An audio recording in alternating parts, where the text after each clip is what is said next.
The young and the restless spoiler's Victor Newman had been suspicious for days, ever since the train left the private station just outside Paris, winding its way toward the secluded countryside under the guise of an exclusive business retreat. The guest list had been tightly controlled, and every detail meticulously planned, yet something about this trip had felt wrong from the moment they boarded. Nikki had sensed it too. Her instincts, honed by years of navigating deception and danger, had grown sharper with age. But it was Amanda's presence, or rather, the absence of her name on any manifest, that finally ripped the veil away from this illusion of luxury and exposed the carefully engineered trap underneath. Amanda Sinclair, once a respected legal mind with a veneer of elegance and ethical resolve, had transformed into something unrecognizable. No longer just a guest, she had positioned herself behind the scenes, orchestrating every movement on the train with ruthless precision. She wasn't listed among the passengers because she wasn't merely attending, she was running the entire operation. The train wasn't a mobile conference hall, it was a vessel of vengeance, with its tracks leading straight into a confrontation long in the making. Amanda hadn't come to enjoy champagne or business strategy sessions. She came with purpose, with fury, with decades of simmering resentment that had finally found its target. Victor had underestimated her. That much was clear when the moment finally arrived, and the illusion of civility was shattered like glass underfoot. One by one, allies fell silent. Bodyguards were disarmed. Nikki, separated from Victor with chilling efficiency, was led away under the guise of a safety protocol. And Victor? Undefeated titan of industry, ruthless patriarch, unflinching manipulator, was left to face Amanda alone. She didn't yell. She didn't need to. Her voice, measured and controlled, echoed through the luxurious railcar with all the menace of a storm building on the horizon. She called him a monster. Not metaphorically, not rhetorically, but with the raw conviction of someone who had once placed their trust in him and lived to regret it. Amanda's rage was not impulsive. It had calcified into a cold, articulate contempt. She accused Victor of building an empire not out of brilliance but out of control, of manipulating every person in his life as though they were pieces on a chessboard. She recounted the lives he had broken with a flick of his wrist, the careers he had ended with a whisper, the families he had shattered under the weight of his ambition.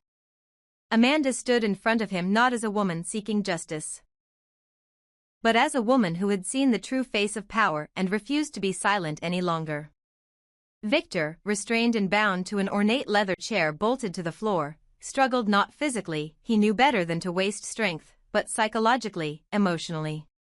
This wasn't the Amanda he once negotiated with, challenged in court, or brushed off as a mere distraction in the war between Newmans and Abbotts. This was a version of Amanda that had slipped through his blind spots, transformed by betrayal and forged into a weapon. Her monologue wasn't improvised. Every word had been chosen with surgical care. She wanted him to suffer, not just physically, but existentially. She wanted him to understand why he had to die. Because that was the next phase of her plan, death. Not a symbolic fall, not exile or humiliation, but the literal end of Victor Newman's life. She told him as much, with eyes cold and unwavering. He would die, not because he was old or irrelevant, but because he had finally made too many enemies, and one of them had found the resolve to strike back. Amanda was not alone. Dumas, her shadowed partner in this plot, was the architect, the ghost in Victor's rearview mirror, the name whispered with dread but never fully understood. Victor wanted answers, but Amanda refused. She told him to be silent, to sit and wait for Dumas, the real judge and executioner, to deliver his sentence. What stunned Victor more than the betrayal was the timing. He had spent a lifetime preempting threats, extinguishing rebellions before they reached his doorstep. But this time, he had grown too confident. He had assumed Amanda was merely a bitter footnote, a player too minor to warrant attention. And while he had been watching Kyle, monitoring Audra, maneuvering Claire and Cole like chess pieces, Amanda had slipped beneath his notice, drawing the curtains on a play where he would be the tragic lead. Now, strapped to a chair in a locked railcar hurtling through the French countryside, he was no longer the master of his fate.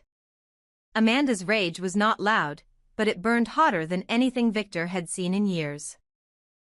Her voice dropped to a whisper, accusing him of destroying everything she had tried to build. She told him about the people he had crushed, the ambitions he had stolen, the dignity he had stripped away from those who once believed in him. And above all, she told him what he had done to Dumas. It wasn't just business. It wasn't a simple rivalry. It was personal. Victor, in his arrogance, had made Dumas into an enemy by underestimating the depth of the wound he had inflicted. But Amanda didn't offer details. She enjoyed watching him squirm, wrestling with the ambiguity, calculating every possibility. Was Dumas a former employee? A forgotten associate? A relative of someone Victor had buried in the past? The not knowing became a form of torture more effective than any weapon. Amanda wanted him to feel helpless, uncertain, and afraid, not just for himself, but for Nikki, for his family, for the legacy he had spent a lifetime cultivating. What would survive him if he died now, disgraced and overthrown? Victor, despite his captivity, did not plead. But his silence was not a sign of peace. It was a calculation, a desperate grasp at any remaining leverage. He needed to understand Amanda's endgame. What did she want beyond revenge? Was this merely punishment, or was there a larger strategy at play, one designed to take over his empire, rewrite the Newman legacy, and crown Dumas as the new king in a kingdom built on Victor's ashes? Amanda's eyes betrayed a flicker of satisfaction as she turned away. She had done what few ever dared. She had broken Victor Newman, not physically, not publicly, but internally. She had shattered the illusion of invincibility that protected him like armor. And as she stepped out of the room, locking the door behind her and leaving him alone with the distant echo of the train's rhythmic clatter, she knew that the final act had begun. Dumas was coming. The truth would no longer remain buried. And in the hours to come, Victor would finally learn the price of his sins, not through the cold detachment of a courtroom, but through the personalized retribution of those he had wronged. There would be no more negotiations. No more deals. No more last-minute reprieves. The monster, as Amanda called him, would soon face another far more dangerous one of his own making. And no amount of money, power, or influence would be enough to buy his way out this time. Would you like me to continue the next part of the story, perhaps revealing who Dumas truly is, Amanda's hidden past, or how Nikki and others might attempt a rescue, or should Victor attempt to escape? Time slowed to a crawl inside the locked railcar as Victor sat motionless, wrists bound, shoulders heavy with the crushing silence that followed Amanda's departure. The rhythmic hum of the train's motion no longer provided any comfort. It now sounded like a death march, each rotation of the wheels bringing him closer to something he couldn't see but could feel with a clarity that cut deeper than any blade. Amanda had been clear, he would not face judgment from her. No, his reckoning would come at the hands of someone else. Someone he had apparently destroyed, forgotten, or dismissed. Someone named Dumas. But that name, Dumas, had echoed too coldly, too formally in his ears. It felt theatrical, a mask. The kind of name someone adopted when they no longer recognized the version of themselves that had once lived in the light. Victor Newman had never feared confrontation. He had stood toe-to-toe with tycoons, criminals, and enemies with guns pointed to his head. But this was different. This was not just vengeance, it was betrayal of the most intimate kind. And the worst part? He still didn't know why. Not really. Amanda had laid the emotional groundwork, but the heart of this vendetta remained hidden behind a curtain not yet drawn. Until now. Without warning, the door creaked open, and two guards, silent, faceless, entered with grim efficiency. They didn't speak as they wheeled Victor into a neighboring compartment, one that had been transformed from luxury suite into a minimalist chamber of reckoning. The curtains were drawn, the lighting subdued, and in the center stood a single figure, his back turned, posture rigid, arms crossed behind him like a man who had waited a lifetime for this exact moment. Then he turned. And Victor froze. At first, his mind rejected what his eyes insisted was true. The man before him wasn't a stranger. He wasn't a shadow. He was a ghost with a familiar voice, familiar posture, and a face Victor hadn't seen in over 3 decades. At least, not in its current, disfigured form. The man slowly removed the black velvet half-mask he wore, and what remained underneath sent a jolt of horror down Victor's spine. A jagged scar curved from temple to jaw. The skin on one side of the face was burned, twisted, reconstructed poorly, clearly the result of an injury long ignored or intentionally left as a reminder of some long-forgotten hell. "Do you recognize me, Victor?" The man asked, voice raw, cracked by time but unmistakably familiar. Victor's lips trembled. Matthew, that name hadn't crossed his lips in years. Matthew Dumas. Once his closest ally. Once his brother in all but blood. The man who had stood by his side when Newman Enterprises was just a series of napkin sketches and whispered ambitions. They had built an empire together, brick by brick, handshake by handshake. And then, one day, he was gone. The partnership ended. No obituary. No farewell. Just silence. Victor remembered what they'd told him. That Matthew had died in a fire during a business trip gone wrong in Eastern Europe. He hadn't questioned it. He'd mourned quietly, then moved on. Now he knew the truth, Matthew hadn't died. He had survived, but barely. And he had lived in the shadows ever since, watching Victor climb to power, reaping the rewards of their shared dream alone, rewriting the past to erase the man who had bled with him to make it real. Tears welled in Victor's eyes, not out of fear, but from something deeper. Regret. Confusion. Betrayal.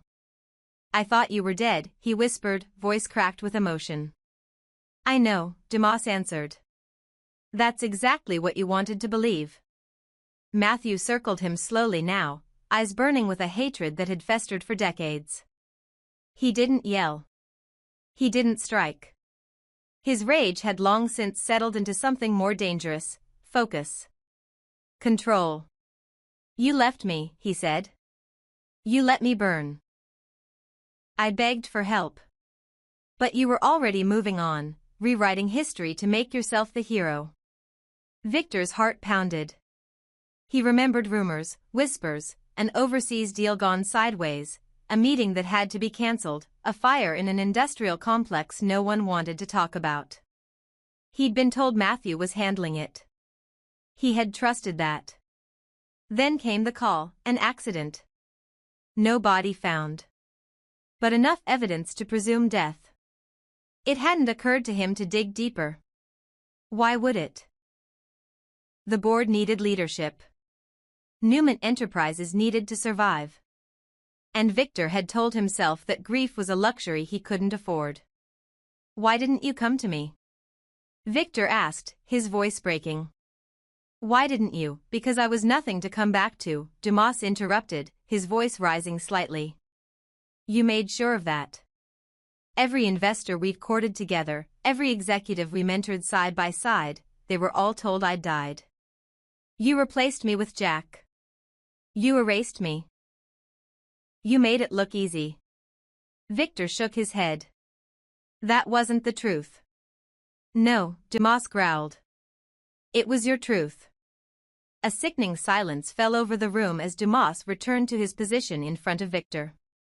"You created me," he said. "Just like you created Amanda. Just like you manipulate everyone who ever dares to get close to you. You don't build things, Victor. You own them. You control them. And when they break, you discard them like tools gone dull." Victor's tears streamed freely now. He had fought empires. He had toppled titans. But nothing had ever prepared him for this kind of confrontation. This wasn't business. This wasn't war. This was the man who once called him brother, now calling him out as the executioner of his soul. Outside, in the corridor, Nikki Newman struggled against the guards holding her. She had seen Dumas too. Her gasp had been immediate. She knew him, not as deeply as Victor, but enough. She had shared dinners with him, trusted him once. And now, that man had returned not as a friend, but as an avenger. Amanda stood nearby, arms crossed, watching Nikki with that same enigmatic gaze she had always worn. Even when she wasn't in Genoa City, she had found ways to haunt its power players. Her influence stretched like a phantom hand, pulling strings from afar. She had aligned herself with Dumas not out of love, but because she saw in him the one thing she had always craved, the strength to dismantle everything Newman stood for. She didn't want power. She wanted equilibrium. She wanted the scales balanced, the truth revealed, and those who had ruled unchecked for too long brought to their knees. As the train roared into a dark tunnel, the lights inside flickered. Dumas leaned close to Victor now, his breath heavy. "This is your last night, old friend," he whispered. "Not because you're weak, but because I need the world to know that even titans can fall." Victor, eyes red, whispered only one word, "Why?" Dumas smiled sadly. "Because you forgot who we were. And I never did." And with that, the door closed once more, sealing Victor inside his private purgatory, left to choke on memory, guilt, and the knowledge that the past had not only returned, but had come to collect. Would you like me to continue with Nikki planning an escape? Or perhaps Amanda's deeper motivations and her link to Matthew's transformation?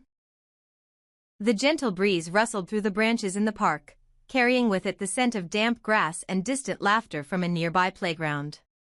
Yet none of that could pierce the suffocating loneliness in Tessa's chest as she sat on the bench, phone pressed to her ear, heart aching in silence. Her voice trembled ever so slightly, laced with longing and the residue of unshed tears, as she left the voicemail that had weighed on her for hours. "I know you said you needed space," she whispered, eyes fixed on the patch of wildflowers across the path, "but I miss you. This distance between us, it's killing me." Her throat constricted, but she pushed on, needing Mariah to hear every word. "Whenever you're ready. I'll be here.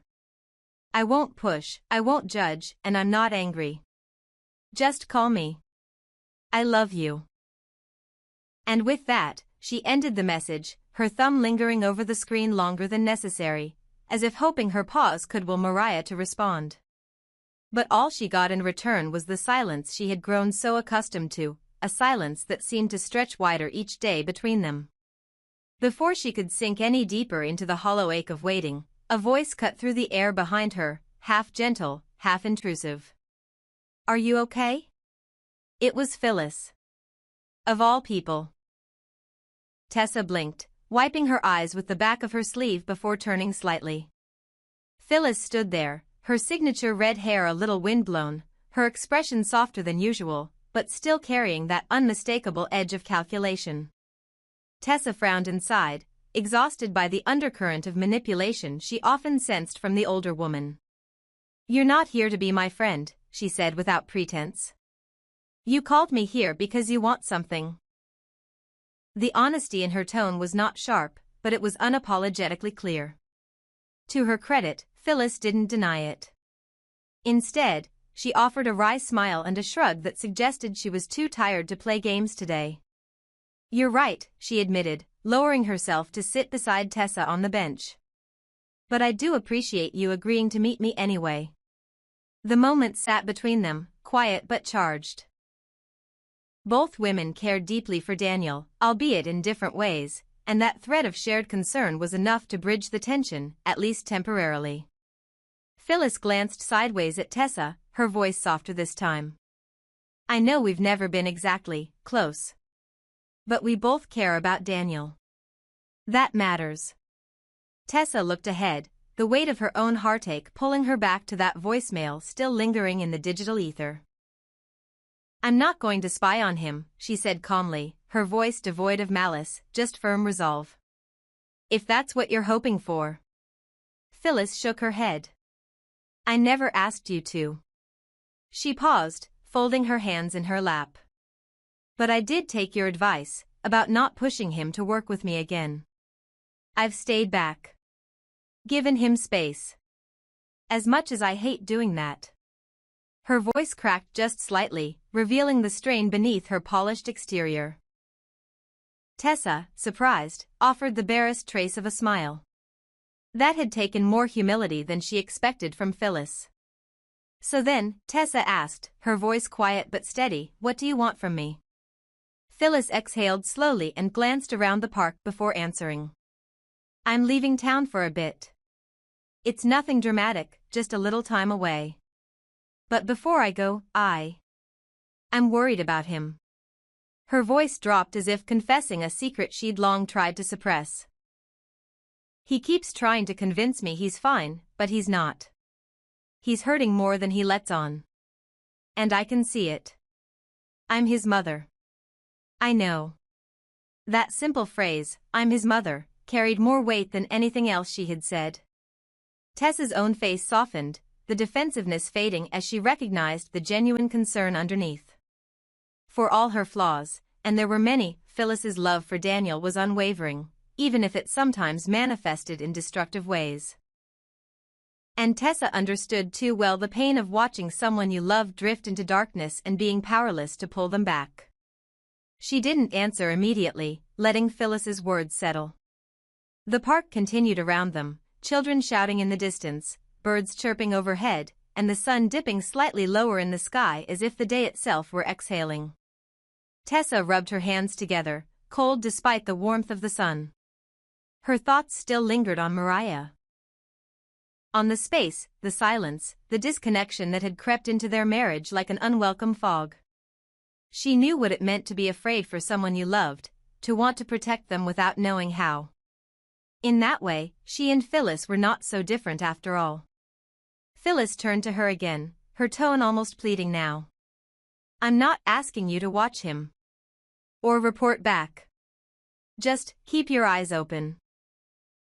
If something feels off, if he seems like he's spiraling, I just want to know that someone's around who cares. I'm not trying to control him. I just don't want to be blindsided if something goes wrong." Tessa nodded slowly, not making promises but acknowledging the raw honesty of what had been said. "I'll be around," she murmured, more to herself than to Phyllis. "We all need someone sometimes." And with that, the two women sat in silence, not friends, not allies exactly. But something closer.